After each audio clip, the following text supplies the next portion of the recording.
네, 그러면은 우리 기본 원칙까지 봤고요. 쪽에서 다음 페이지 한번 가보겠습니다.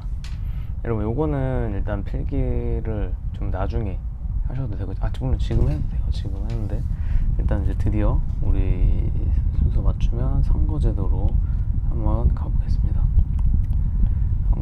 선거제도의 유형이에요. 선거제도 유형.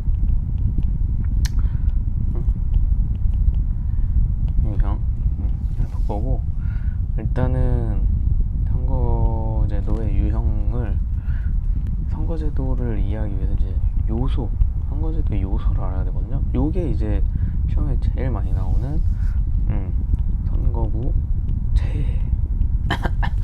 선거구제. 그다음에 대표 결정 방식. 대표제죠. 대표제. 이렇게 해가지고 두 가지로 먼저 쪼개줘야 돼요. 종류만 먼저 나열을 하고 여러분들이 결국엔 이 종류를 다 빠삭히 외워줘야 돼요. 의미도 외워야 되고 특징도 외워야 돼. 알겠죠? 그래서 자연스럽게 장단점까지 도출하고, 장단점을 제가 굉장히 많이 쓸 거예요. 근데 여러분들이 결국에 다 보다 보면 또 통일된다, 이렇게 생각하시면 되겠어요. 선거구제는 소선거구제가 있고요. 그 다음에 중대선거구제가 있습니다. 지금 미리 마사지 하는 거야, 여러분. 그 다음에 대표 결정 방식은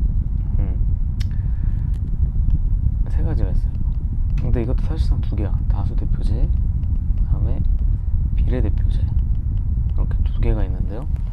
요거를 합치면 혼합제가 됩니다. PPAP 갑자기 떠올랐어요. 혼합대표제. 이렇게 해서 현실이 이렇고, 우리나라 또 요걸 잘 이해하려면 다수대표제, 비례대표제를 알아야 돼요. 다수대표제는 또 크게 보면 상대 다수대표제가 있어요. 상대 다수대표제. 이거는 단순 다수대표제라고도 해요. 단순하게 다수 결의 원리에 따라서 다수, 과반 이런 거 안 넘어도 돼. 그냥 1등만 기억한 더러운 세상의 상대 다수대표제죠. 있죠? 30% 받아도 1등이면 얘는 당선, 이렇게 생각하시면 되고, 절대다수. 이름부터 절대다수죠. 어느 정도 유효표의 일정 비율 이상을 받아야, 득표를 해야 당선되는 거. 보통 이제 과반수가 받아야 되는 거고, 요 절대다수 대표제에서 결선 투표제라는 게 있고요. 선호 투표제라는 게 또 나눠요. 여기까지는 뭐 잘 안 나오진 하지만 여러분들 시험엔 그렇지만 알아야 된다. 그리고 비례대표제에서는 정당 명부식 비례대표제가 있고, 그냥 명부식이라고도 해요. 그 다음에 단기 이항식이 있어요. 근데 단기 이항식은 안 나와요, 시험에. 여러분들 시험에 물론 나올 수도 있지만 저는 그래도 알려드리긴 할 겁니다, 혹시 모르니까. 정당 명부식은 이제 폐쇄형이랑 개방형이 나눠져요. 개방형, 폐쇄형. 이거는 우리가 수업 시간에 꼼꼼히 들은 친구들은 정당 공천 방식 할 때 제가 오픈 프라이머리나 개방형 예비선거 그 표 보면 있어요. 거기다가 표시를 하라고 했습니다. 그게 요 부분이에요. 그래서 조금 많이 어려울 거다.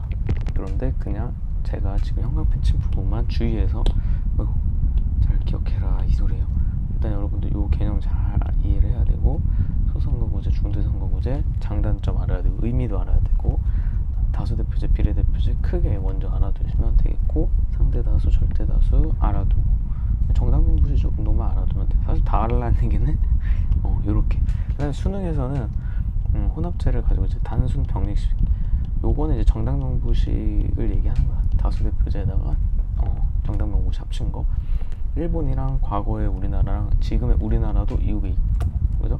그 다음에 독일에서는 보통 융합형, 연동형이라고 해요. 융합형.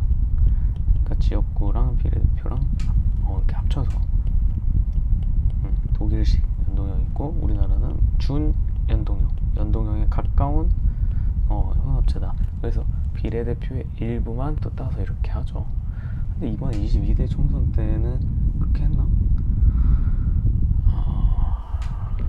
이거 제가 한번 또 다시 확인해 보겠습니다. 여러분 하면서 제가 자꾸 현실을 망각해요.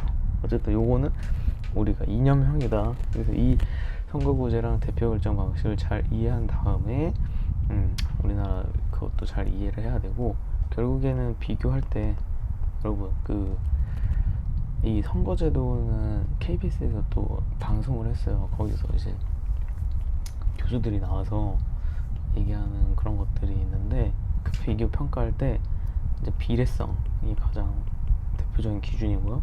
그 다음에 대표성, 그 다음에 책임성, 요 세 가지를 가지고 많이 거론을 합니다. 거기다가 우리는 이제 교과서에 많이 나오기 때문에 안정성까지.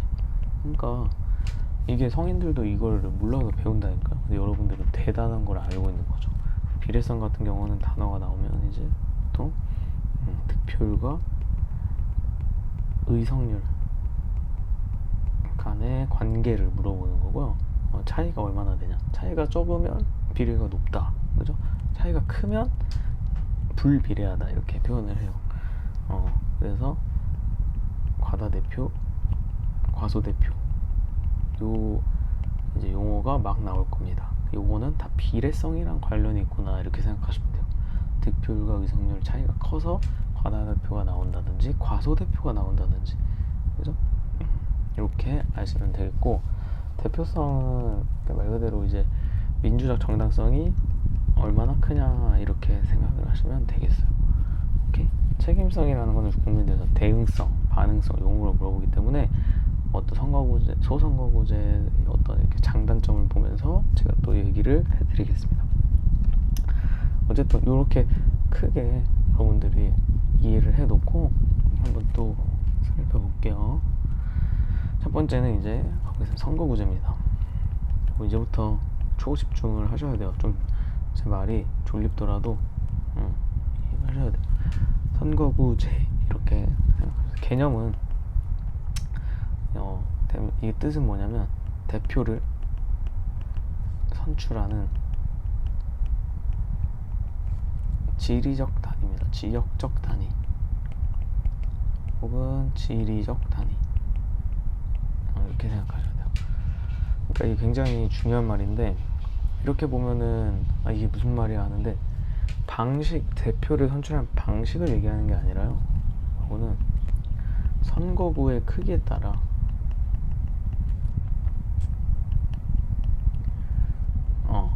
구분되는 단위를 얘기해요. 그럼 선거구 크기가 뭐냐를 알면 되잖아요. 선거구 크기는 한 선거구에서 선출하는 대표의 뭘까요? 수를 의미합니다. 너무 쉽죠? 그러니까 쉽게 말하면 의석수다. 뭐라고 이거? 한 선거구에서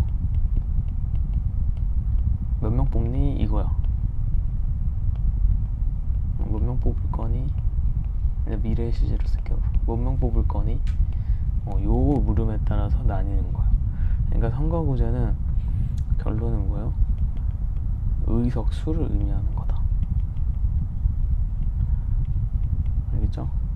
이게 영토가 아니라 한 선거구에서 의미를 뽑아내면 의석수가 얼만큼 되냐 이렇게. 알겠죠?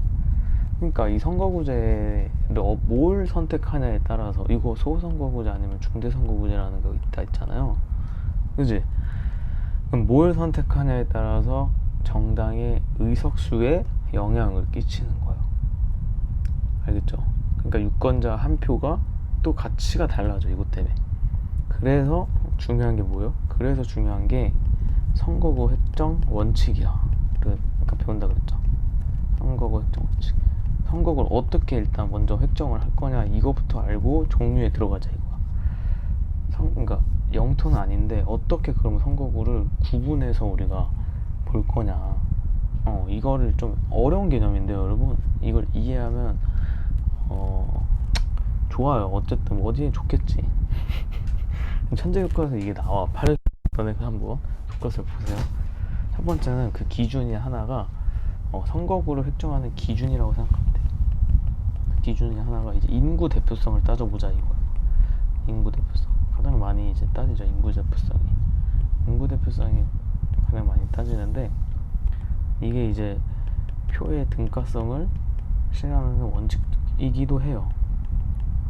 이게 무슨 말이냐?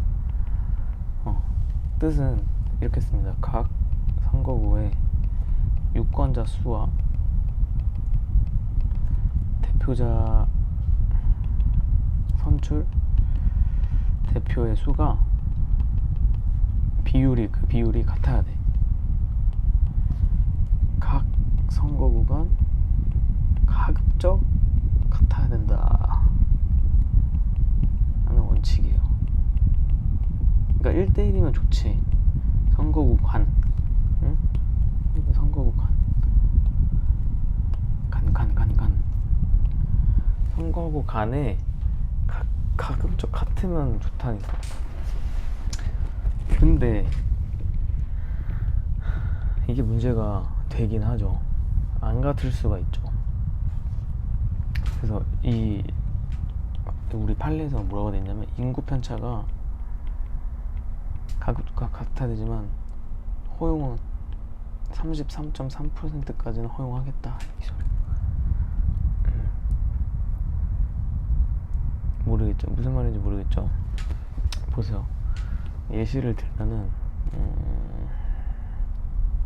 예를 들어서 우리 이렇게 대한민국이 있다 칩시다. 여기에. 근데 만약에 이제 제일 이 인구가 제일 많은 이 지역이 서울 한 단위로 잡지 않고 서울을 엄청 쪼개잖아. 그지? 우리 서울도 엄청 쪼갠다니까. 구까지 쪼개잖아. 그지? 서울로 치면 서울시, 우리 지방자치 배웠죠? 그래서 서울시, 강북구, 요거랑 이제 경기도, 안양시, 이 시랑 구랑 거의 같은 급이라는 얘기야. 이해되죠? 기초도. 근데 인구도 강북구가 더 많을 수도 있어. 아니다, 그건 아닌가? 강북구 노원구는 60만인가 65만이거든. 많죠.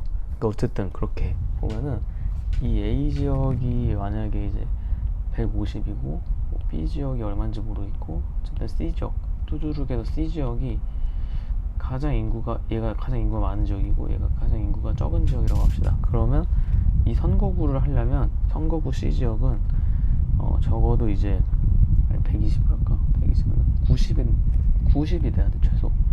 그래서 30까지는 봐주겠다 이거야. 3분의 1을.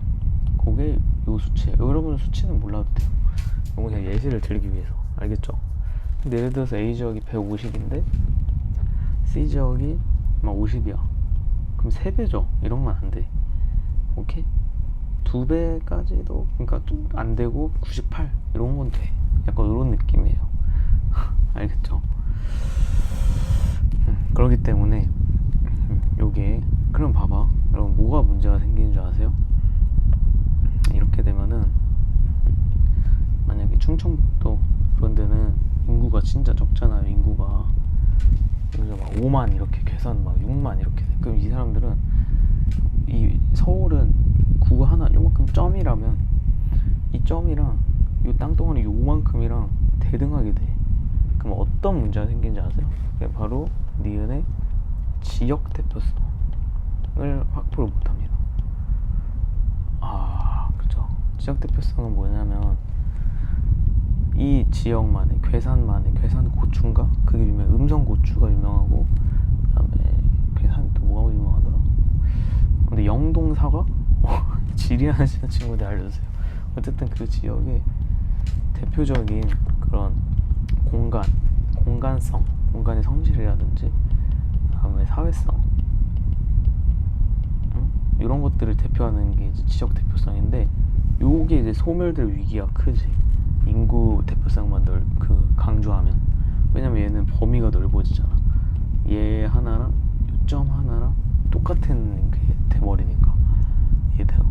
그러니까 지역 단위랑 행정 단위를 고려해서 우리가 또 지역 대표성도 따져줘야 된다, 이 소리야. 알겠죠? 왜냐면 이거는 도시와 농촌 간의 지역 간의 불균형 문제가 강해지기 때문이죠. 그래서 참 어렵죠. 서로 이게 긴장관계야. 인구 대표성이랑 지역 대표성. 오케이? 그러니까 어떻게 보면은 요거는 이제 선거구 주민의 대표를 얘기하는데, 얘는 이제 인구에 따라 가는 거고, 여기는 주민. 그러니까 지역 대표, 뭐 예를 들어서 여기가 이제 여기는 뭐 한 선거구에 30만이야. 근데 여기는 괴산구는 5만이야. 근데 같이 이렇게 똑같이 한 표를 행사할 수 있게 한 선거구를 만들어주면 지역 대표성을 살죠. 군민들만 이렇게 투표하니까 괴산군을 잘 알고 있는 사람이 군수화되고 이렇게 할 수 있겠죠. 그런데 또 투표 가치의 차이가 엄청나죠. 30만에서 대표 우두머리랑 5만 대표 우두머리랑은, 그죠? 근데 같은 우두머리잖아. 급이 같잖아. 그러면 또 표 등가성 실현이 조금 안 되고, 이런 아이러니에 빠질 수 있다. 이렇게, 그죠? 이렇게 생각하시면 되겠어요. 어려운 개념인데 여러분들이 미리 이거를 배워놓는 거야. 그럼 이런 선거구는 어떻게 우리가 짜야 되겠냐 하면, 선거구를 자의적으로 짜지 말고 법으로 정해서 짜자. 선거구 법정주의예요. 그래서 이거 뭐라고? 법률로 정해서 선거구를 획정하자, 이 소리야. 법률은 누가 만들어? 국회에서 만들잖아. 그죠?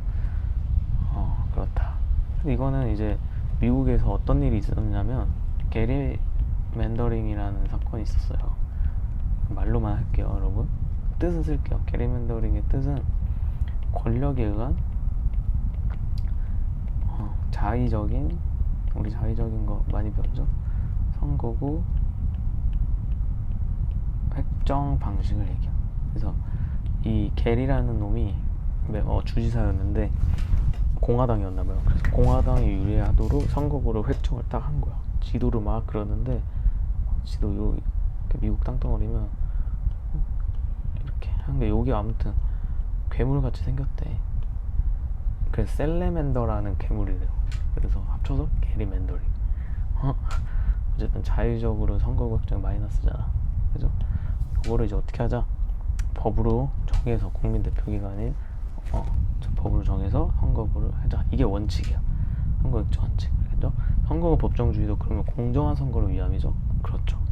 이렇게 생각하시면 돼요. 알겠죠? 그러면 이제 세 번째로 종류를 알아야겠다. 종류를 이제 배워보자 하면, 우리 아까 의미에 따라서 가면 돼. 의미가 뭐랬어요? 대표 수. 선거구 크기가 선출하는 대표 숫자를 얘기해. 그러면 요 숫자에 맞춰서 전국을 여러 개로 나눠, 여러 개로 쪼갠 다음에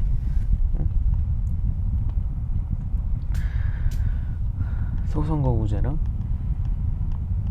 중대선거구제랑 나누는 거야. 알겠죠?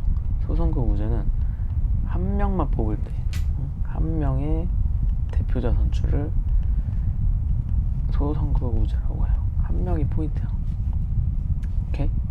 중대선거구제는 2명이야. 2명 이상. 사실 이제 중선거구제가 2명에서 5명이고, 대선거구제가 5명 이상이에요. 요거를 이제 중대선거구제라고 한다. 알겠죠? 목 아프다. 잠시만요. 물을 좀 먹어야겠다.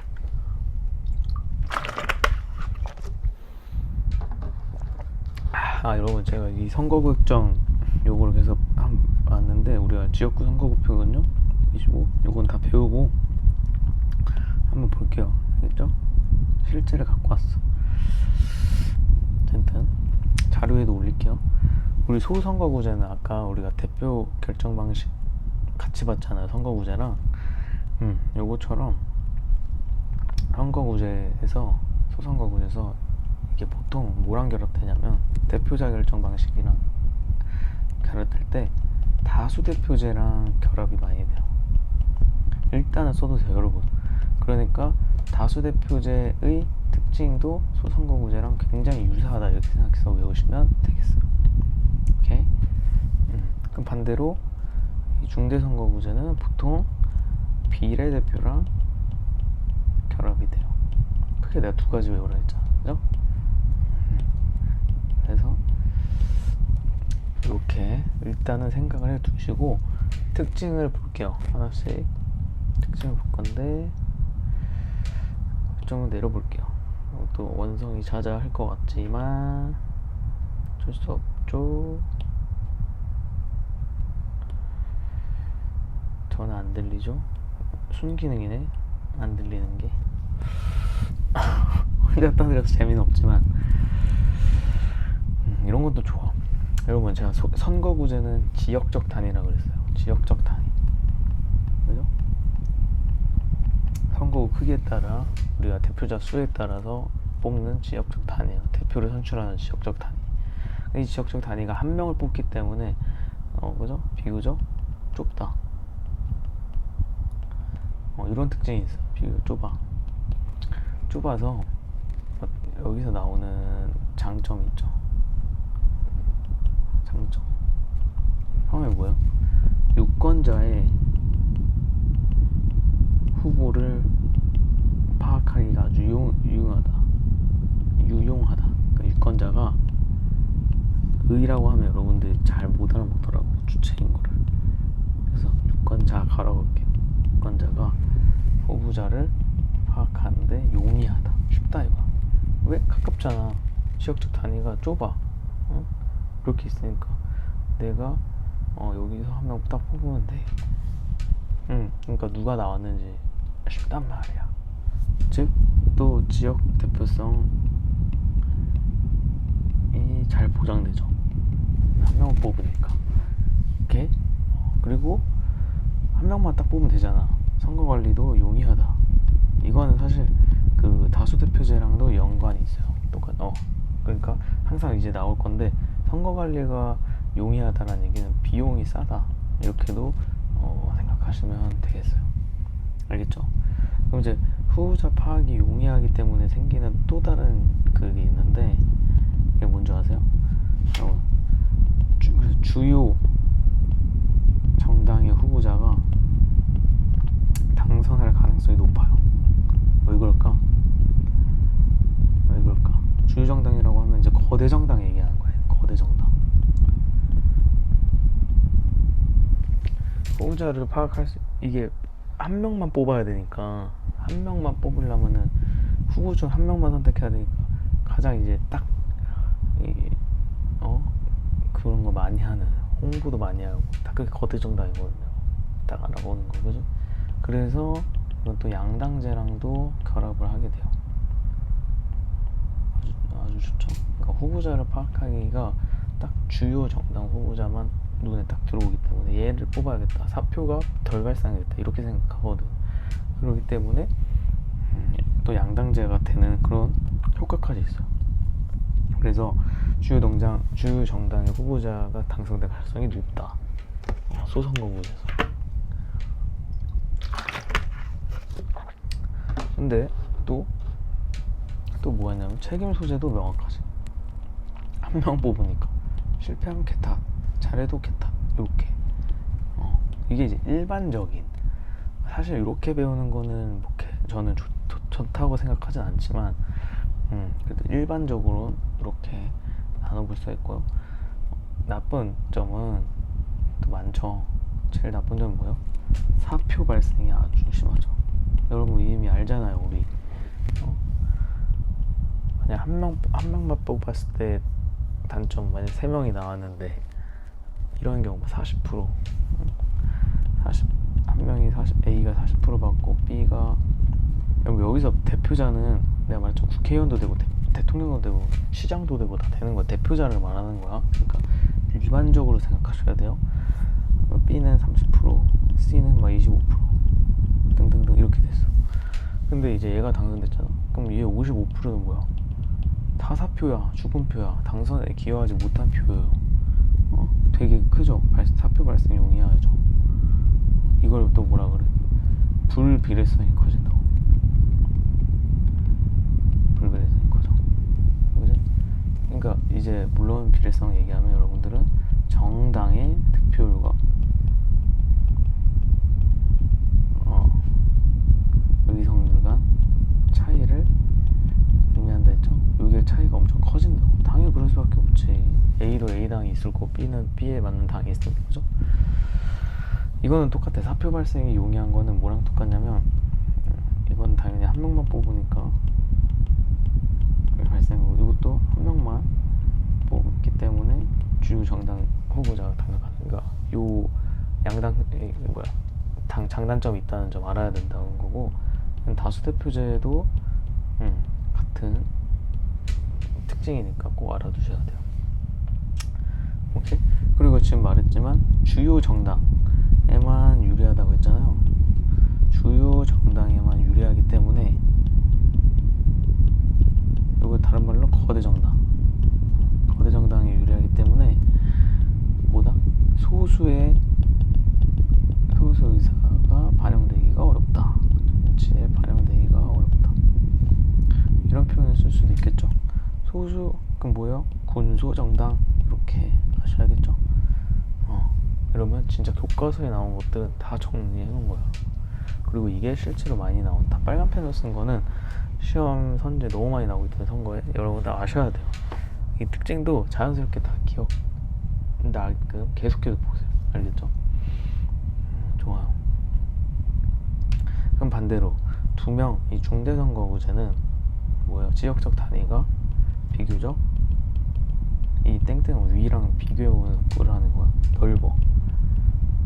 비교적 넓다는 거는 후보자 선택이 용이하지. 선택폭이 용이해. 넓어. 선택폭이 넓다는 거야. 선택폭이 넓다. 그죠? 그러니까 이거는 반대로 플러스 하면 일단은 이 소선거구제보다 사표 발생이 적겠죠. 사표 발생이 적어요. 그래서 비례성이 사표 발생보다는 높다. 그죠? 근데 또 뭐 있어요?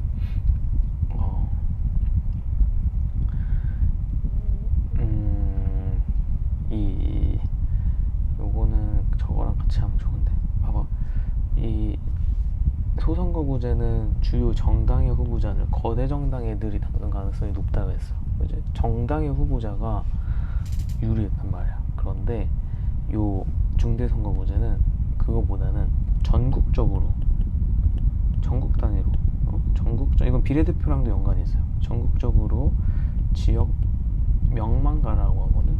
유명한 사람들. 전국적으로 지명도 있는 사람.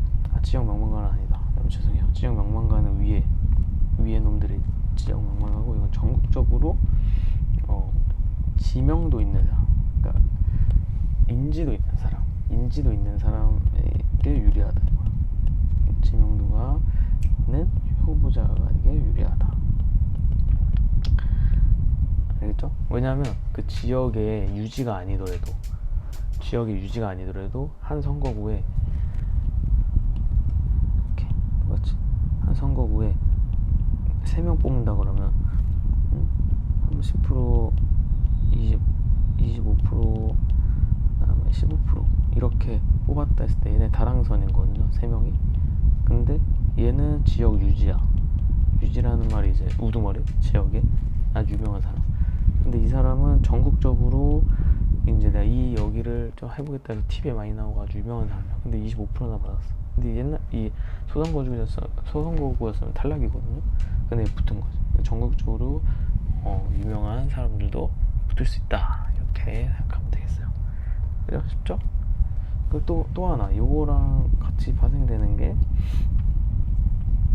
소수의 의견을 반영하기 쉽죠? 얘네는, 그죠? 소수당 후보도 유리하다.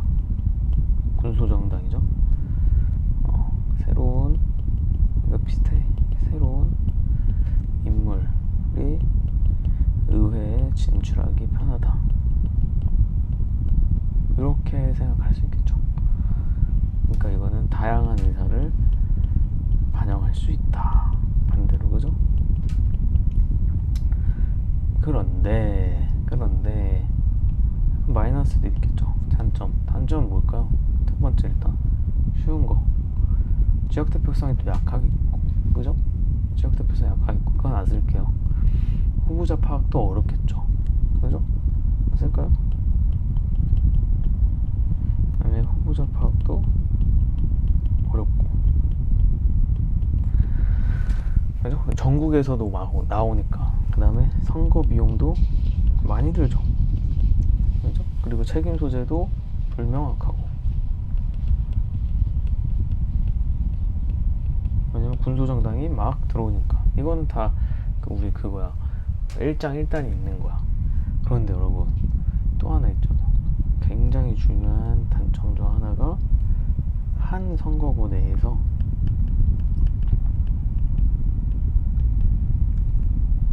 뭐가 있을까요? 표의 등가성 문제가 발생해요. 이게 굉장히 중요하다. 제가 선생님이 예시를 이렇게 30, 25, 15 이렇게 비스무리하게 했지만 예를 들어서 이렇게 있으면 이게 이제 충북을 다 묶었다고 해보세요. 그래서 충북을 묶어서 중대선거구제를 만들었어. 그런데 여기서 뭐가 발생하는 줄 아세요? A당이 60% 받았어. 근데 여기 3명 뽑기로 했어. 근데 얘는 15%, 얘는 5%. 그럼 얘랑 다 합격생들인데 어때? 얘 만약 100명이 있다고 칩시다. 그러면은 60명이죠. 5명이죠. 표의 가치가 어때요? 얘도 당선됐잖아. 그럼 얘 표의 가치가 12배야. 그죠? 표 가치 차등 문제가 생기죠. 그러니까 당사자가 득표율 차이가 엄청난다 이거야. 이해돼요? 그래서 엄청 중요한 문제가 여기서 생겨요. 중대선거구제. 아시겠죠? 책임 소재 불명확은 이제 예를 들어서 정책을 했는데 이게 뭐 B당 건지 A당 건지 이거 모르니까 불명확하다 이거야. 알겠죠? 오케이, 좋아요. 그러면 이런 걸 봤을 때 표의 등가성 문제가 생기고 이것도 불비례성으로도 볼 수도 있어. 여기서 그치? 우리가 복습하면 불비례성하면 득표율과 의석률 간 차이가 있다 했잖아. 그러면 하나 중요한 것 따로 빼서 할게요. 중요하니까 따로 빼서. 개념이 중요해요. 득표율이 의석률보다 크면 이거는 과소대표 됐다고 표현을 해요. 그래서 여러분 반드시 기억해줘야 돼. 이런 거는 많이 나오니까. 그럼 반대로 득표율이 의석률보다 작아. 그러면 과대대표. 아까 과다대표라 했냐? 내가 거기서 뭐 그렇게 말했던 것 같은데 과대대표요. 과대대표라고 합니다. 그래서 요 두 거를 아셔야 돼요. 과소대표, 과대대표 개념을 아세요. 알겠죠? 쉽잖아. 의석률보다 적으니까. 의석률이라는 것은 여러분 의회에 점유하고 있는 점유율을 말해요. 의석률, 의석 점유율이라고도 해요. 그래서 득표율 많은 만큼 해야지. 알겠죠? 그래서 이렇게 여러분 개념을 명확히 이해를 해주시고 그 다음에 이 개념을 통해서 장단점까지 잘 도출을 해주세요. 제가 빨간 펜으로 중요한 장점, 단점은 다 써놨기 때문에 꼭 외워두셔야 하겠습니다. 그래서 잠깐 쉬었다가 저는 바로 할 테지만 여러분들은 잠깐 쉬었다가 이제 두 번째 대표자 결정 방식을 들어가 보도록 하겠습니다. 피곤하죠? 내가